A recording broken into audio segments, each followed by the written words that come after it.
बात है। जादूपुर नाम के एक गांव में करतब दिखाती एक औरत एक रेड्डी के लिए गांव में आती है। आइए आइए मेहरबान कदरदान, खाइए रोहड़ा के ताजे ताजे केले, कभी खाए नहीं होंगे ऐसे केले, पीले पीले केले खाइए। ये कहकर रोहड़ा हाथों में 4 केले लिए उन्हें सर्कल में जोर जोर से हवा में उछालती हुई करतब दिखाती है, जिसे देखकर आसपास के सारे बच्चे अपने अपने मम्मी पापा से उस औरत के पास जाने की जिद करने लग जाते हैं। पापा, ऐसा तो सर्कस में बॉल से होता है ना, ये आंटी तो केले से कर रही है, चलिए ना पापा देखते हैं। रोहड़ा एक पतली सी तार पर चलती हुई केलों से करतब दिखाती है। आते जाते सभी लोग बाहर रुककर उसके करतब देखते हैं और वाह वाही करते नहीं थकते। जैसे ही एक आदमी पास आकर उसे पैसे देने लग जाता है, तब वो कहती है, अरे नहीं नहीं साहब, मैं करतब तो बच्चों के मन को बहलाने के लिए करती हूँ, धंधा तो मेरा केले का है। पीछे देखो मेरी रिड्डी, जो भी मेरे केले खाएगा मेरी तरह चुस्त दुरुस्त और तंदुरुस्त हो जाएगा। पता चलता है क्या कि मेरी उम्र 55 की है। अरे पर ऐसे ठंड के मौसम में कोई केला क्यों खाएगा? ये ऐसे वैसे केले नहीं है साहब, ये शरीर में गर्मी देते हैं, ठंड को दूर भगाए जो भी रोहिणा के केले खाए।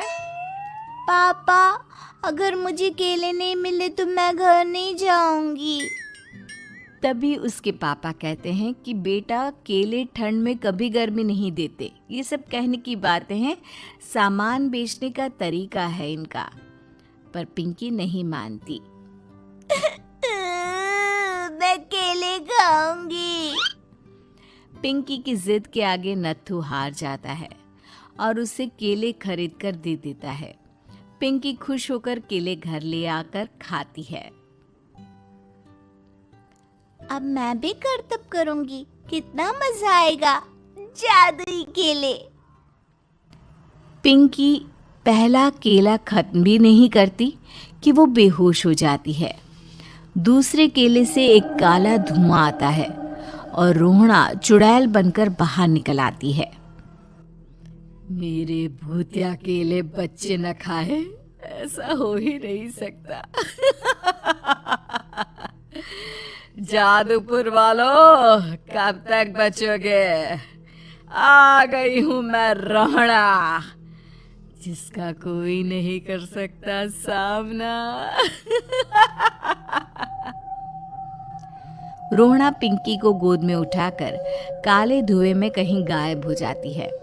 शाम के वक्त नत्थू घर लौटता है और पिंकी को घर में ना पाकर उसकी माँ से कहता है, माँ पिंकी कहाँ है? अरे बेटा, उससे तो तू सुबह करतब दिखाने ले गया था ना, फिर कहाँ वापस आए तुम दोनों? मुझे लगा तू उसे अपने साथ मंडी ले गया होगा। हे भगवान, मेरी बच्ची कहाँ गई? मैं उसे घर ही तो छोड़कर गया था माँ। नत्थू गांव के घर कोने में अपनी बेटी को ढूंढता है, पर उसे वो कहीं नहीं मिलती। परेशान होकर आके रो रो कर नत्थू हिम्मत हार कर घर लौट आता है। अगली सुबह रोहड़ा फिर से करतब दिखाने आती है और इस बार पिंकी की तरह रोनी केले खरीद लेता है। 50 रुपए दिए थे पापा ने, सारे पैसों के मैंने केले खरीद लिए हैं। अब मैं भी आंटी की तरह ही करतबबाज बन जाऊंगा। यही सोचते हुए रोनी केले खाता है और पहला अकेला केला आधा खत्म भी नहीं करता कि चुड़ैल उसके सामने आ जाती है। मेरे साथ चलने का समय आ गया है रोनी। ये तो बस शुरुआत है। अब इस गांव के सारे बच्चे धीरे धीरे मेरे कब्जे में होंगे, एक बच्चा भी नहीं बचेगा।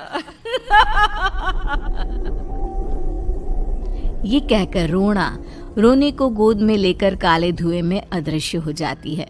इसके बाद हर रोज गांव में से कोई ना कोई बच्चा गायब होता, पर ऐसा क्यों हो रहा है किसी को भी समझ में नहीं आ पा रहा था।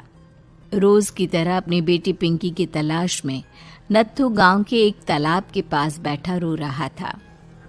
कहाँ गई मेरी पिंकी?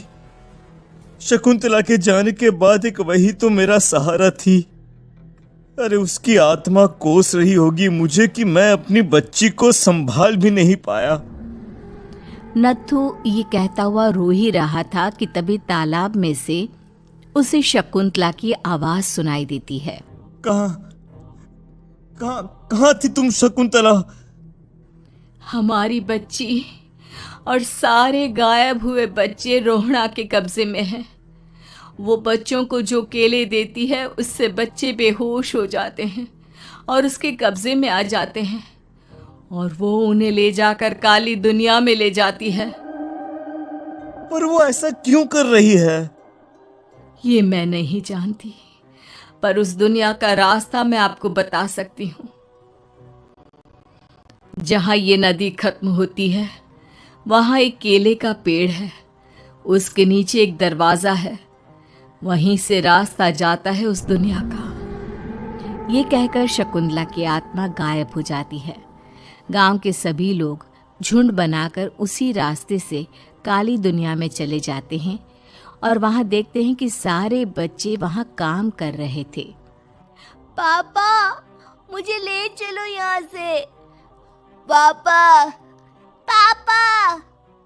सभी बच्चे अपने मम्मी पापा से लिपट जाते हैं।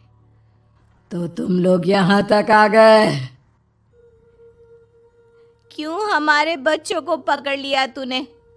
तुझे शिकार ही बनाना है तो ले, हम सब आ गए हैं, हमें खा ले। नहीं, मुझे बच्चे चाहिए। मेरे बच्चे के बदले तुम लोगों के बच्चे। क्या मतलब? मैं इसी गांव में रहने वाली एक औरत थी।